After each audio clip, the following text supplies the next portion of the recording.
পঞ্চম শ্রেণী তোমাদের দ্বিতীয় পরীক্ষার জন্য আমি তোমাদের পরিবেশ থেকে এই কেউ যেন না হারিয়ে যায় এই অধ্যায়ে আর কি আমি কয়েকটা গুরুত্বপূর্ণ প্রশ্ন দেখিয়ে দেব তোমাদের, যেগুলো পরীক্ষায় অবশ্যই আসবে। তোমাদের শুনে শুনেই মুখস্থ হয়ে যাবে।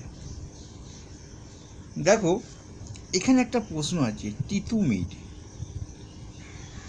তিতুমিরের ভালো নাম ছিল মীর নিসার আলী। তা তিনি কাদের বিরুদ্ধে লড়াই করেছিলেন? জমিদারদের অন্যায় জুলুমের বিরুদ্ধে আর ইংরেজদের সঙ্গে। জমিদার এবং ইংরেজদের সঙ্গে লড়াই করেছিলেন। তা কোথায় বাড়ি? উত্তর 24 পরগনা। তাহলে এখানে দুটো প্রশ্ন ভালো করে পেলাম। আবার দেখো, এইখানটাতে সাঁওতাল বিদ্রোহ নেতা কে কে ছিল? এটা বিরসা মুন্ডা, সিধু কানু। এটা মুন্ডা বিদ্রোহ ছিল বিরসা মুন্ডা, আর সিধু কানু ছিল সাঁওতাল বিদ্রোহ। তা এরাও কিন্তু ইংরেজদের বিরুদ্ধে লড়াই করেছিল। তারপর দেখো, এখানে বাঁশের কেল্লা কে বানিয়েছিল? প্রশ্নগুলো তোমরা একটু খুঁজে পাবে না, অসুবিধা। বাঁশের কেল্লা কে বানিয়েছিল? না, এখানে তিতুমিরটা কে? মীর নিসার আলী। চলো তারপরে যাব আমরা।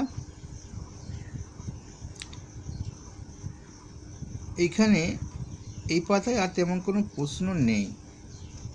চলো আমরা ওই পাতায় যাই।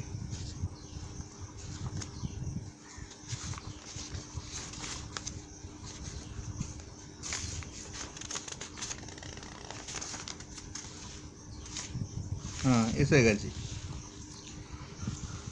দেখো, এখানে মুখোশ নাচ কোন গানে মুখোশ নাচ করা হয়? কোথাকার মানুষ কোন গানে মুখোশ নাচ করে নাচে?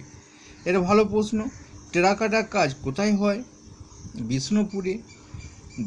ঝিনুক কোথায় বেশি মূর্তি পাওয়া যায়? ঝিনুকের মূর্তি কোথায় পাওয়া যায়? দীঘায়। সুস্বাদু সরপুরিয়া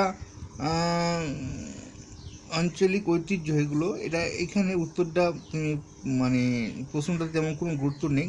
যেটা গুরুত্বপূর্ণ প্রশ্ন হচ্ছে টেরাকোটা কাজ কোথায় হয়। অবশ্যই পাবে প্রশ্নটা, খুব ভালো প্রশ্ন। এবং বাঁশের কেল্লা কে বানিয়েছিল? এইগুলো খুব গুরুত্বপূর্ণ প্রশ্ন।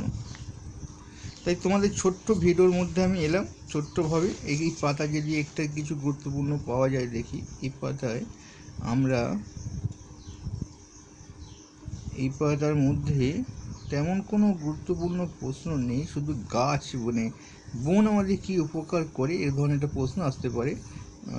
এটা একটা ভালো প্রশ্ন।